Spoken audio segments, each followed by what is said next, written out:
All right. Welcome, everyone, to the Lead Generation World podcast. We're live today, streaming on YouTube. For those that are here and watching on YouTube, welcome. This is the first go at this, so please be kind with if there's any errors or anything like that. But welcome. We got a really great show planned for you today. We've got Daniel Cooper of Lolly.co joining us. He's the managing director there. He's also the author of Upgrade, the book, which we'll put up a link for in a little bit and when we're talking about it. But welcome to the show. What's really cool about being live is that you can participate in this podcast. Obviously, if you write comments right there within the YouTube chat sort of comments area, they'll come right to us. So feel free to ask questions, comment. In fact, if you're there now, why don't you just say hi and let us know that you're watching. And but please participate. That's what makes it fun. So let's go ahead and bring Daniel into the show. Daniel, welcome to Lead Generation World. How are you? I'm very well, thank you. Good morning, Michael. Yeah, well, so thank you for sort of being a guinea pig here and doing this first live broadcast with me. That's absolutely fine. I suppose if you're going to do a trial run with a new piece of software or a new way of doing things online with technology, then I'm probably your man for that. Awesome. I know I probably, could have done, a test here and there, but, why not just do it live? I think we'll be in good shape. But so thank you and welcome to the show. I was I always take a look at people's LinkedIn profile before we get started, just to kind of get an idea of their career path, because I think it's quite interesting. And a few things did stick out to me when I was looking at yours. One, right out of college, you became a programmer for a gaming company and doing games. Is that right?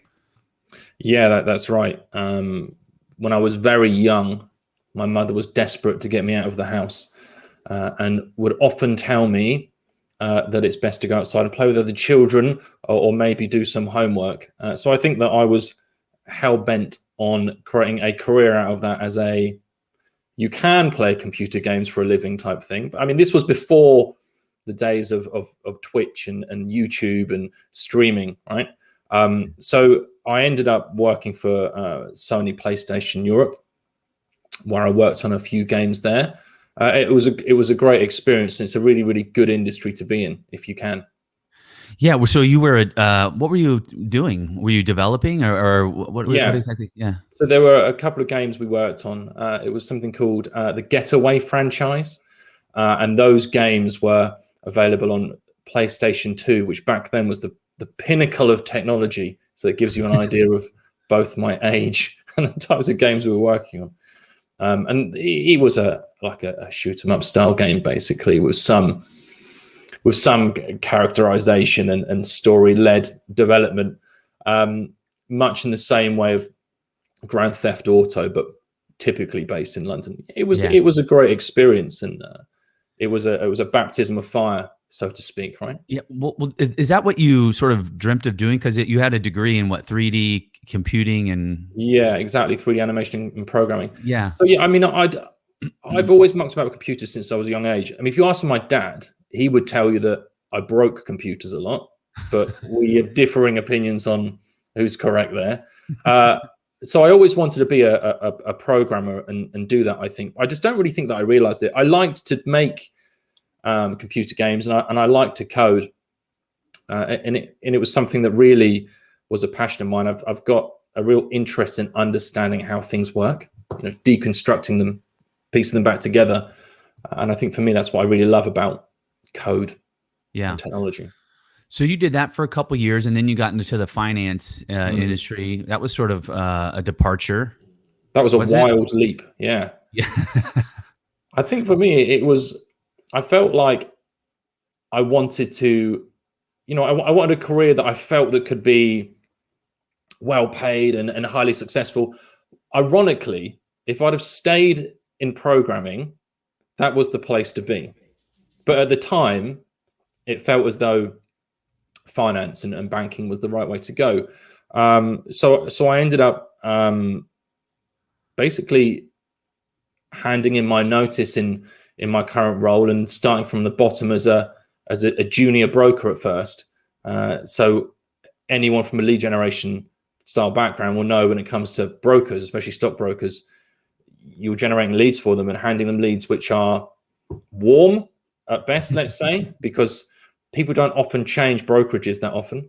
And it was old school. So we were just ringing these people up off the back of warm leads and trying to convince them to become clients of the brokerage house. It was as simple as that at first. And I worked my way up from there.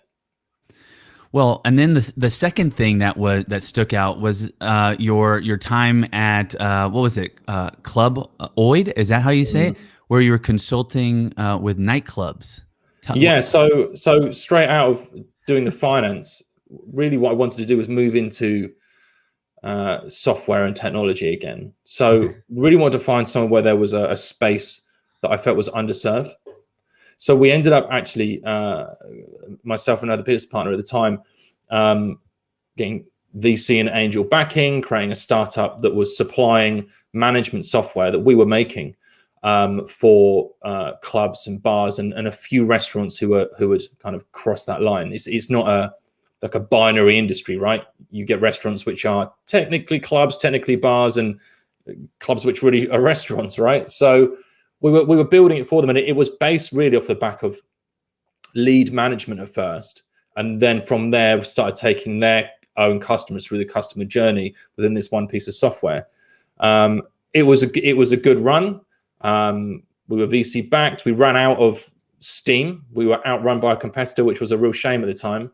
I think looking back on it now, where we are obviously in February 21 with the current state of COVID, I wonder whether or not, regardless, we would have run into a wall. But who knows, right? Who knows? But I think at the time it was the right thing to kill it off. I mean, we all know that when we're getting in leads or we're kind of in sales fighting for wins, and people are entrenched with competitors, that sometimes you need to say, do you know what?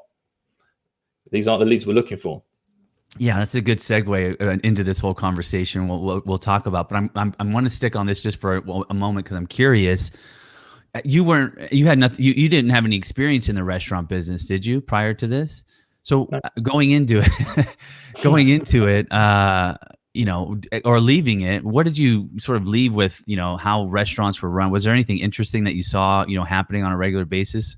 I think there was quite a lot of naivety at first. Yeah. I think there was I've been to a few restaurants and we go to clubs all the time. How hard can this be? Yeah. And then we quickly realized, I mean, there was a real gap. There was a real gap then. I mean, we're talking, I think, years. We're talking like, I don't know, 7-8 years maybe now. So at the time there was a real gap. So obviously now, if you look at any niche online, the gap has been closed, right? Everyone knows what PPC is now. We all know that. At the time, a lot of these bars and restaurants and clubs didn't really know that. So it was arbitrage, basically. We were feeding the leads into their systems from our own PPC, charging them for the leads and charging them for the SaaS software. It was a great model. Obviously, you have to deal with enrichment of leads, which we can talk about later, and you have to deal with qualification. But it was a really nice way of doing things, and it was a gap that we could fill at the time, which was wonderful.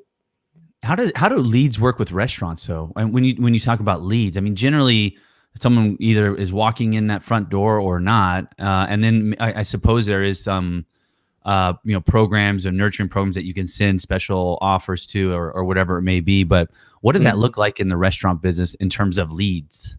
Yeah, I mean, we really based it off the back of bookings, confirmed bookings with deposits. Okay. So really that's what we were driving from different sites that we had. We were trying to pick it up on recommendations for people, whether or not that was tailored off the data we had or really their own search that they were doing from the intent that they had. We were serving up what was the best match and converting them that way. Got it. That makes sense. Okay, so with this diverse background, now you've landed at Lolly.co. Lolly is 2 years old. Were you a founding member of the group? Or okay. Yeah, I was. Yeah. I mean, it occurred to me that after Club Oid, I thought, you know what, I'm just gonna, as everyone does, whether you choose to fold something, whether you don't choose to fold it, you need to kind of have some time to decompress and work out what's happening. I became a CTO at a medical company because they needed someone to come in and digitally transform the business, basically. And it occurred to me whilst I was there that the real power to what I've done as a business owner over time is understand systems and operations. I've got an ability to deconstruct them and work out how we can automate those and smooth the process. Because whilst we're all trying to fight for business and trying to desperately, and if you look at lead generation, is exactly the same. We're focused in lead generation on generating leads for our clients, right? Or generating leads for ourselves. We're so busy doing this. You know, it's a bit like the analogy of a duck. They look so peaceful when they're going down a river, but underneath the water, their legs are going like mad, just constantly turning. And that's how it is inside the business for most lead generation or most businesses that aren't of a certain age. And it's the systems and processes that need to be ironed and automated. And that's really what we do for clients and help them solve, so they can actually then concentrate on serving clients without the wheels falling off the business. So what kind of business process do you specifically target with some of this automation that you guys build out for companies? Is it very specific to that individual company, or are there general automation things that you're always sort of implementing and offering to clients? I think there are themes. So each business is beautifully unique and mad at the same time. Everyone has their own way of doing things and their own way they want to do things. What we typically do is we tend to look where the fires are. So as soon as we spot any type of spreadsheet process going on between multiple people, that's when we start asking questions. Generally, what we try to do is we try and time box things. So let's say we sat down and we were looking at automating a load of systems for lead generation world. Well, we time box every single role in the business. And we'd look to understand the exact process, almost like in a flowchart way. And then we'd look to time box it on how much time was spent doing it, and also get an understanding of how easy that is to automate. For instance, if you want to automate blog writing, you need deep pockets.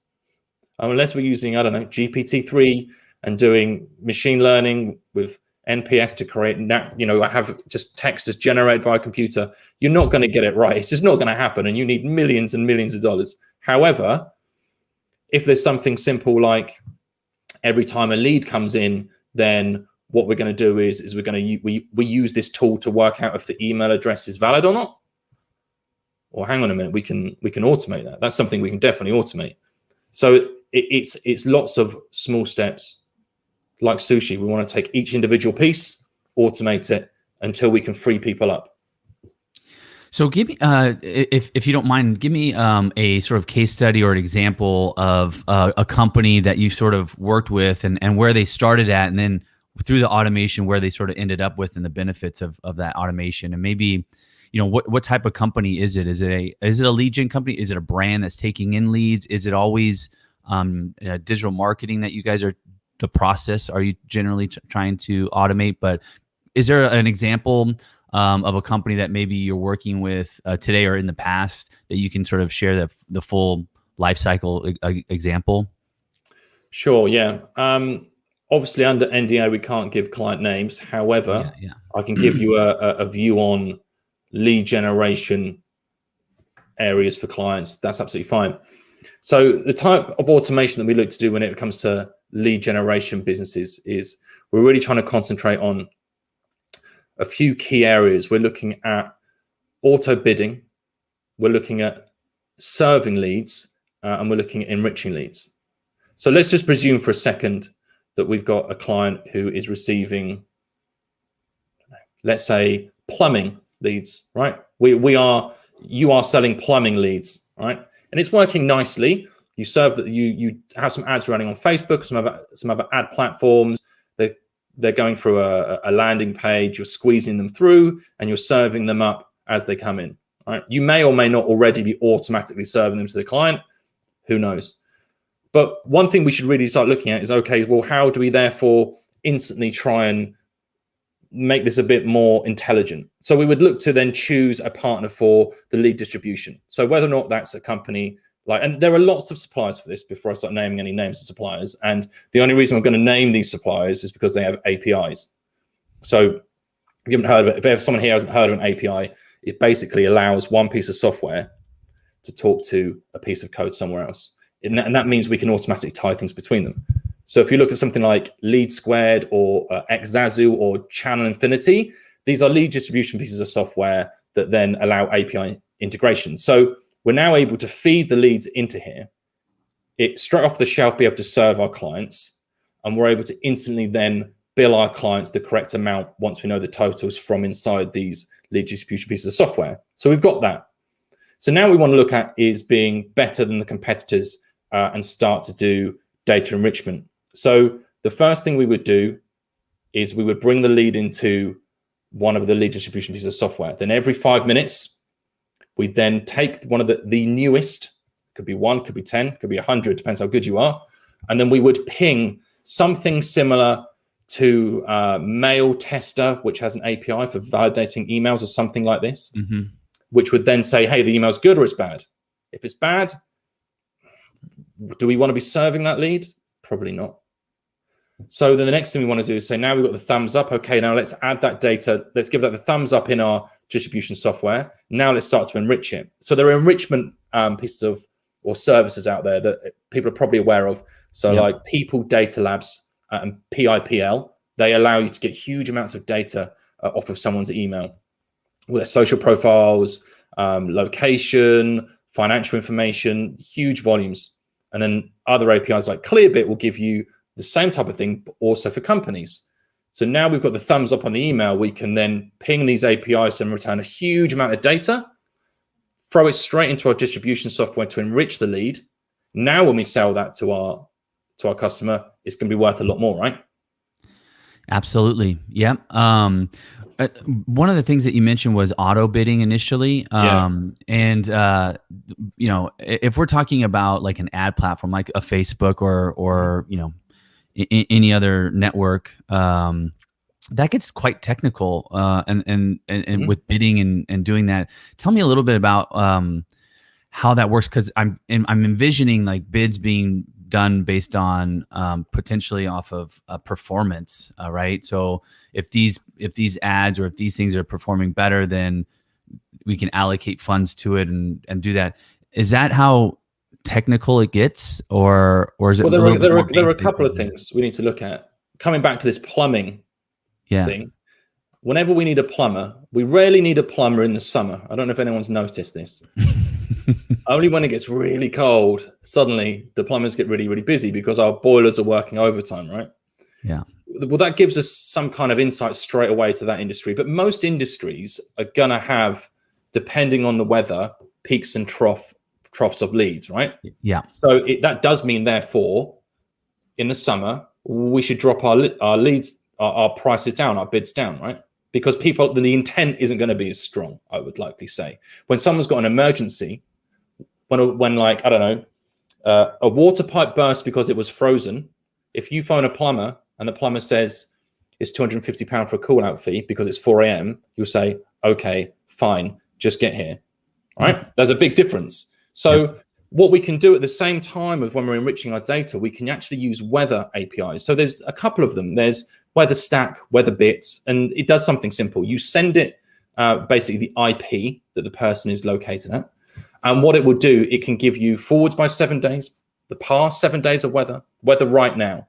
And if you store all that data over time, you can start to get a real understanding, no matter your industry. And then from there, you can then add an extra layer in separately to all of the data enrichment, something called a cron. It stands for chronological. And it runs every, let's say, 5 minutes, 1 hour, 2 hours, whatever it is. You can then check the current weather conditions. You already know what you want to do because we've already looked at the data, and we can dial into Facebook, LinkedIn, Twitter, Google Ads, wherever we're serving the ads via. As long as they've got an API, we can adjust the bids up and down, depending. And we also know, of course, what time we've received leads. So if it is -2 degrees Celsius outside and it's 3 a.m., well, I'm going to bid a lot more for leads at that point. That's really, really interesting. Does Facebook have the ability to target location? It does, right? I don't really dive into the ads serving much, but they do. I You mean, can do it. your campaigns can be drilled right down to really quite specific location. Yeah. Yeah, that's really interesting. So you would target obviously people, when the weather gets cold, that's where you want to start showing your ads to come up first. Yeah, right. I mean, this goes across all industries, and we have clients across all industries, whether or not that's finance, or whether or not that's e-commerce, healthcare. There's a really wide range, but almost every single one of them, there is some seasonality. There is certainly, when it comes to geographic areas, things change. And also when we look at any type of chronological movements, that is a big effort there as well. If you were looking at, we all know that a lot of people who are potentially, depending on, again, what it is, who are clicking ads, who are looking around online, the very late night stuff is typically research. The intent's not going to so much be there. But there's a lot that you can really do here. With the more data you have, the better, right? Some things are B2B, for instance. So if we've got Clearbit API integration, when we're pulling in company data, well, we know if they're at a company location or not. So we know whether or not how likely that lead is to convert. Because the more information we can give our clients when it comes to their leads, and when I say we, I talk about us, lead generators, the royal we, then that's the better thing, because they're more armed to go out and get it. And also the leads are worth a lot more, because I think that there's obviously been a real explosion in lead generation over the last few years. It's a fantastic industry. It's growing really, really quickly, but obviously with that type of fragmentation in any market means that you need to stand out. And this is a really, really good way of doing it, by concentrating on the client, I believe. 100%. I want to touch on that for a moment, but I want to kind of go back to what I hear you saying sounds all really hard to do. Like from my point of view, it's like building these things out. I remember working in companies and thinking about doing some automation things, and they would be 6-month projects if they ever got done. Those types of things, right? Because everyone's doing all this or other stuff, and the IT team is working, and they're trying to do, and it would take months and months and months and months to build any type of automation, significant automation within a company. So how do you guys, these are pretty significant build outs or integrations, not the APIs. I know that's really simple, but the learning process and what you're building out, even with automation of bids and doing this sort of stuff, that sounds complicated to me.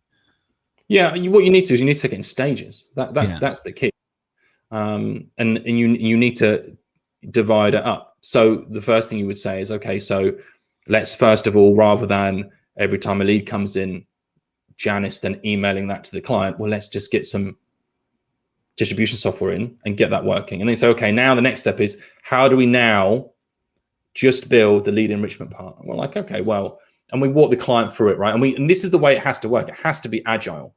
So what you're talking about, inside big companies, they have this problem in that you embark upon this epic voyage of discovery and you're going to conquer the world.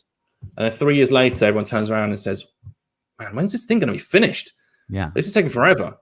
And the next year, they then come to deliver the project, but the business case has changed. Business has changed. We don't have those types of clients anymore, or the way we do things has changed, or, we finished the Google Plus integration. Great, Google Plus no longer exists. Brilliant. And that's the type of thing that happens. And that's how you end up with stuff like Windows 8, which we all loved, right? and that's the waterfall method of development. What we're proponents of is agile. So we take it and we say, right, what's the bare minimum in a 2-week period that we can build? At the end of that 2 weeks, when we ship it to the client, it achieves something for them. And we carve it up like that, because you need the gradual change coming through the business and to feel the benefits, right, of what you're sowing there. You need to reap what you're sowing in a good way. And that's really the only way to do that.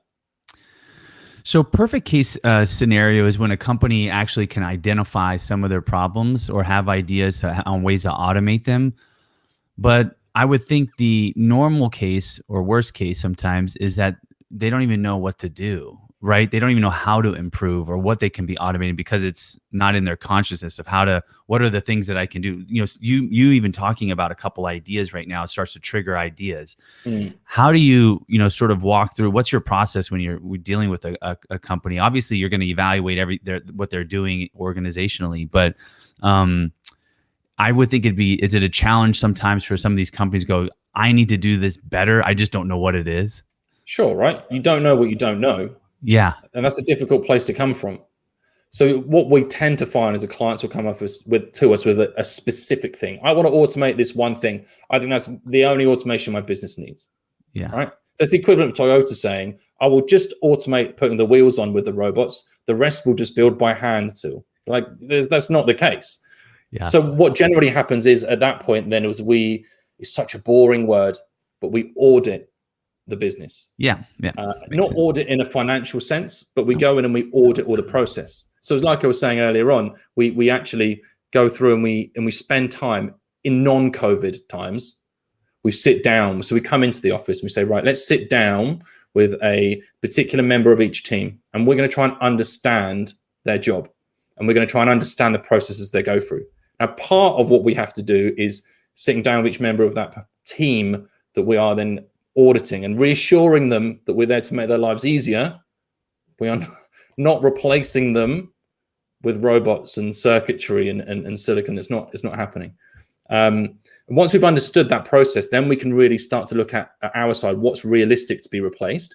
We know what the wages are people are getting paid from what management have told us. So we're then able to create return on investment maps for companies so they can really get an idea of that. The general recommendation from us always, and a big part of what we do is doing an operational audit, which is sitting down with management and working out what they're doing. It's to really sometimes break it to management or sometimes agree with them that staff are not just to be thrown out into the cold, but that they need to redeploy them to customer facing points. That's really one of the things that you also mentioned. You talked about lead gen companies or companies having should have a more customer focused approach to things, right? Yeah. So whether that's nurturing or whatever, I tend to agree with that general thought. And I see companies that all they want to do is funnel data onto a form, turn it into a lead, send it off to somewhere else, and that's it. And there's no real thinking about how can we do this better and how can we service the customer better and give them a better process and better services, all that sort of stuff. So I think here, at least here in the U.S., we're starting to see lead gen companies start to focus a little bit more on the consumer with nurturing and holding, not just sending them off to the pasture of all these different companies, but really kind of helping walk them through the different choices they have and all this sort of stuff. What sort of ways do you think you're helping companies sort of focus more on the consumer? Is it sort of the enrichment part, or is it the nurturing, automation? What exactly do you see companies really starting to focus on consumers doing? For us, it's all about data now. So we want to collect data at every single point in order to glean information from that. So whether or not it's the quality of a product they receive, if it's e-com, the speed they received it, the level of expectation they had, the type of feedback on net promoter scoring, for instance, across the entire process, trying to get as many data points as we possibly can coming through it. So we're then able to build reports on things like business intelligence reports, basically on things like Google Data Studio, which allow you to pull masses of data from data sets and display them in chart format, which is actually very, very helpful. So that's really how we're helping our clients. Each one is unique, but the big spin for us is always trying to push them towards capturing the data from their own customers and their customers in the case of lead generators, and trying to build a picture around how can we constantly improve that service so that our own clients continuously push forwards.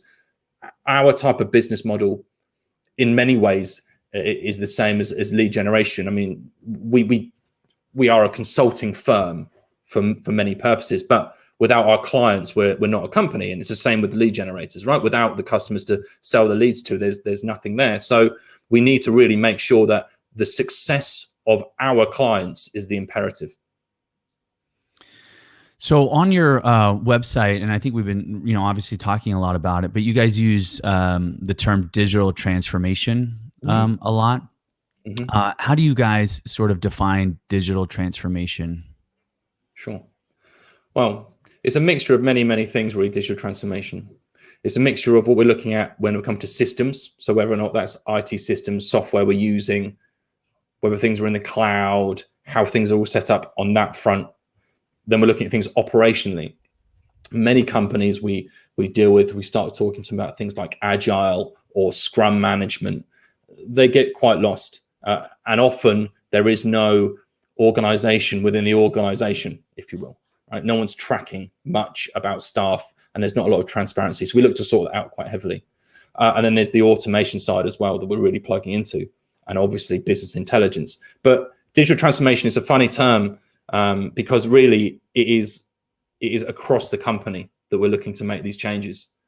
And it's important that we do it, because if you just start automating people's jobs, suddenly CEOs have got an uprising and there's pitchforks and burning torches at the office door, right? Yeah. So there needs to be a transformation, not only in the automation of roles and tasks, but also helping staff at every single level understand and absorb what's happening in the future, because this is the future and it is coming. You can't fight the tide. And the general thing is, even if you think, we're cool as we are, I'm happy like this, that's wonderful and that's brilliant.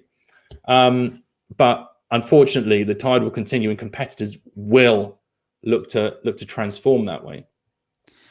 Going back to the examples, that you sort of gave around plumbing, and going back to just general examples, what was there ever a time where you guys? It's sort of a two-part question. Was there ever a time where you're working with a client and they came up with an idea that sort of blew you away and got, well, that's a great idea, and and if not, I'm sure. What sort of build out or automation piece did you put in that was sort of the most successful for a company that really changed what they were doing and made a difference to the bottom line?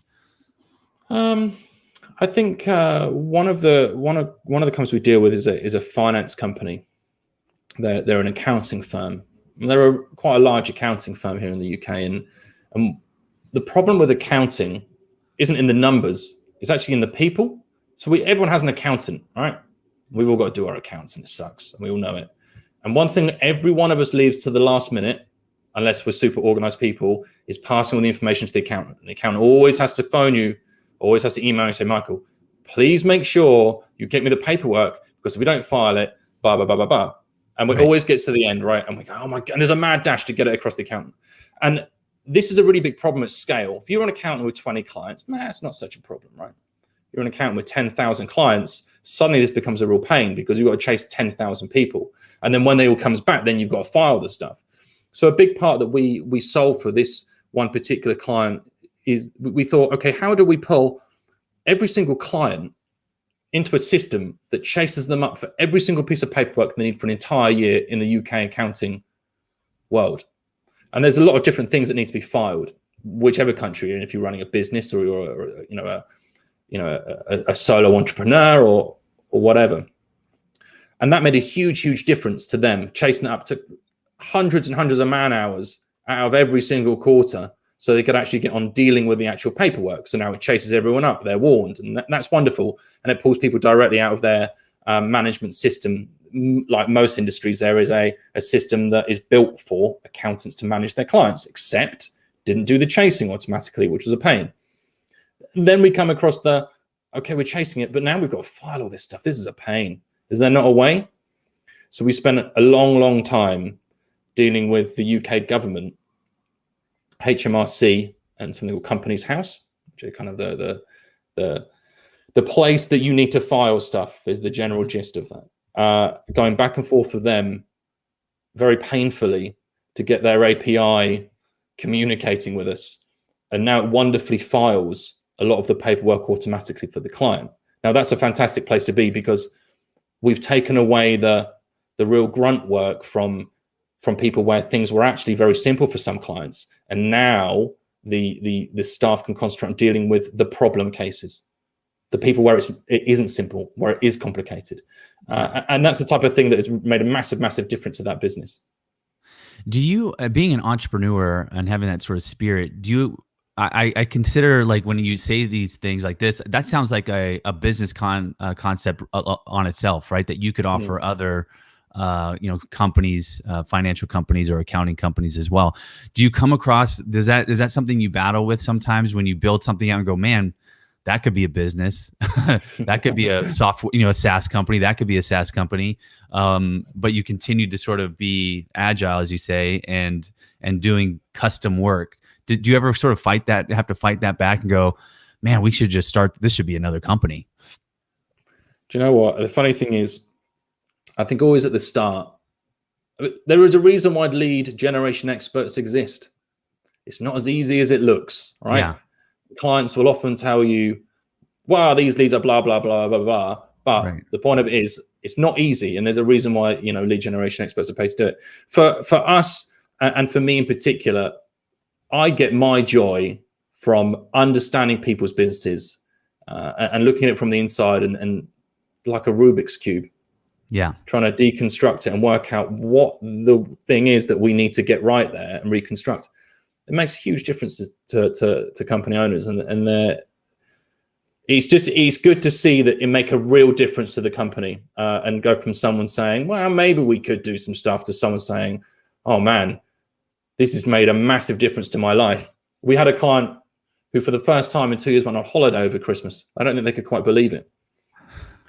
They went on holiday because you guys you helped them automate processes. Yeah, they had a big problem with their e-com. They produce, ironically, they produce their product in Wuhan, which last February was a severe problem. But part of that is getting it shipped over to the UK and controlling it. They have about 8,000 SKUs, so that's a lot of different moving parts, and it allows them to keep and automate the process of the ordering coming from the manufacturing process part of it. But there are so many examples like this, and every business is so unique, right? And you can see that we cover a lot of different business types. But there are some wonderful things that can be done, I think, in automation for any company. But there are places where people can start that don't even need us, right? They can even look into, many people have heard of IFTTT and Zapier. Yep. And there's some great things you can do with that, right? I mean, one thing that people will love and soon get sick of, you could create quite easily a Zap or a recipe, depending which one you're using, to sound an alarm in the office every time a lead goes off. Fun for the first 50. Once you start generating 50 a day, you probably turn it off. I just came across that Zapier, I don't know, like a year ago. And it is pretty cool. All the different integrations that you can sort of tap into is really, really interesting. And to be able to automate small things, an email go out, whatever it may be, to the layman, right? To be able to, kind of integrate it is a cool little feature. But yeah, Zap. And what was the other one? IFTTT. IFTTT. Okay. Oh yes, I think I've heard of that as well. Yep. Yeah. They're very, very similar things. You're right. You can do you can do some really cool stuff with them. They integrate basically. You just connect 2 things or 3 things together. But these are normally very popular pieces of SaaS software that are out there at the moment. You've got Mailchimp, Google Drive, Xero, lots of different packages like that that are more popular that you can tie together. The more niche stuff, the weather type of stuff or data enrichment is going to be a bit more tricky and unlikely to be solved in there. I mean, with some effort, you might be able to, right? But it's worth an investigation regardless, because there's things that you can do which actually will make your life easier straight off the bat. Yeah. All right. So tell me about Upgrade. You weren't busy enough, so you decided to write a book. Don't start writing a book. It will take over your life. Yeah. How was that process? And when did that get published? Is that recent or? So that's the published date is coming up. So it's going to be June. But the book itself, I realized that I wanted to write a book because there are many people out there who could benefit from what we do, and a lot of it we could give to people, and they could read the book and understand how to do some of these processes themselves. Right? It is, I think, greedy to not share the information, because not everyone can be your client. It's like you can't handle it, right? We can't have 1 billion clients. It's just stupid. Not going to happen. We're not Amazon. It's not like conveyor belt style stuff, right? It's bespoke, so not going to happen. So I wanted to create something where people could pick it up and they could actually solve a lot of the problems themselves. So in a nutshell, the book takes you through almost our entire process. Interesting. So from the reasoning why you must digitally transform before it kind of goes a bit wrong, and stories where people have chosen not to. People like Blockbuster. We all know Blockbuster. What a great place that was, right? In the 90s. Loved it. Great. Everyone had one in their town. I grew up in the countryside, and we still had one in the tiny town next to us. But they refused really to take much notice of Netflix. And by the time they did, it's too late. You know, in stories like that with digital transformation, which were really important that people grasp, they're important that we change. Just look at what's happened with COVID. We've seen 5 years worth of tech adoption compressed into 12 months. It's been brutal for any kind of businesses that weren't prepared for that.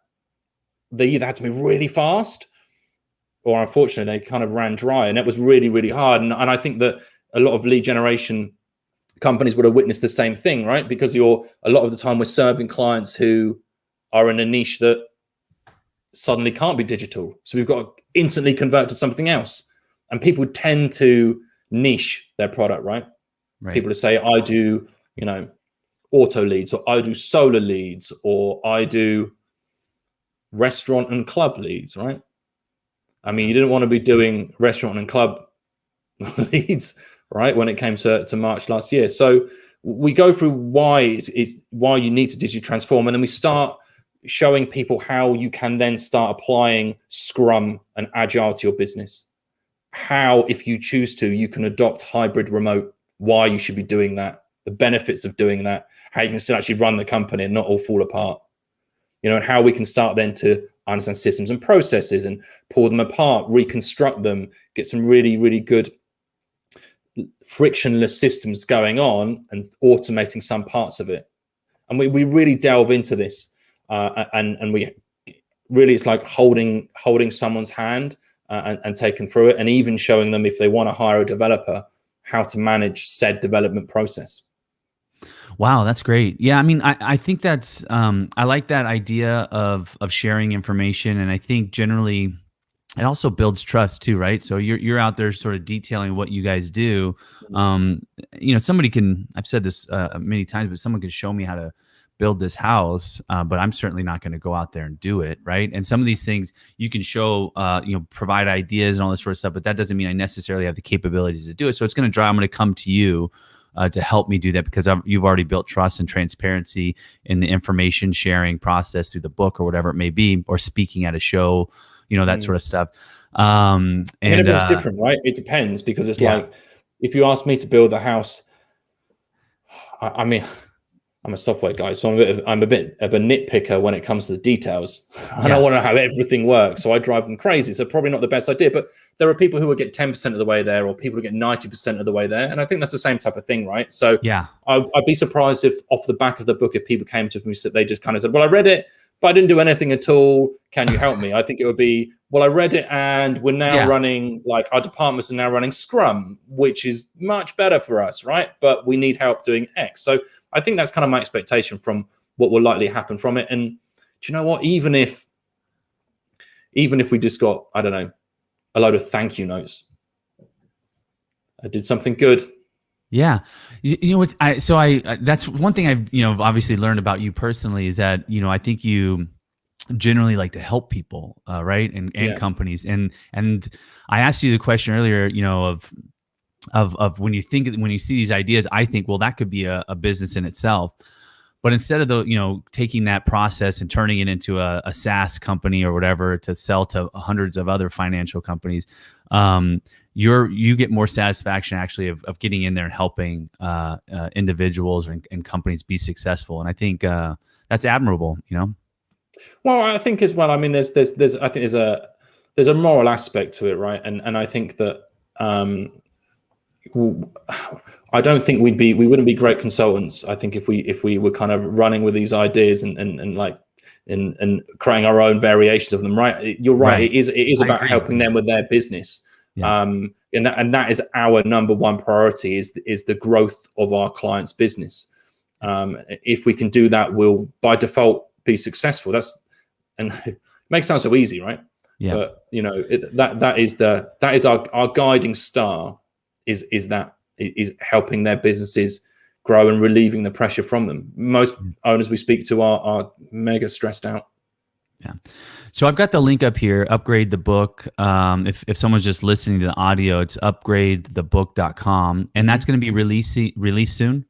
Yeah, so the actual book will come onto Amazon in June. You can get it on pre-release. You can just throw your email in on pre-release, and we'll just throw you a chapter a week for the next few weeks, basically, and you can have it for free on PDF. Oh, cool, great. Let's see here. So you guys are working. You're working away. You've got this book released. How would somebody get a hold of you if they're interested in finding more? Obviously, they can go to volley.co. I'm sorry, not Volley, Lolly.co, and get a hold of you. Is there any other way they can reach out to you? Yeah, you can get me as you said on the Lolly website, or of course the book website.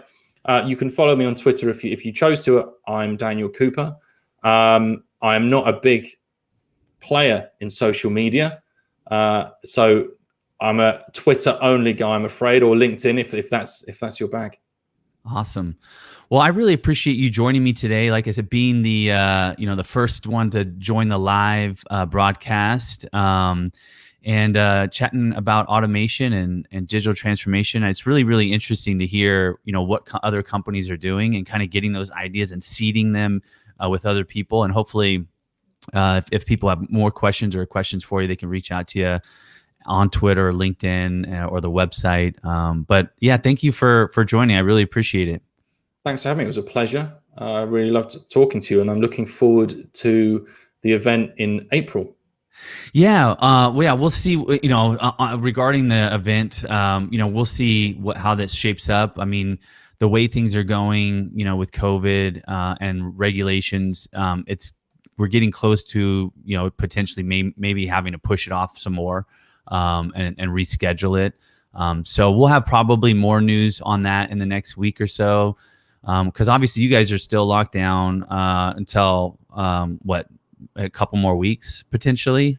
Yeah, that's right. I think on behalf of everyone in the UK, I think we are desperate to go to conferences right now. Desperate.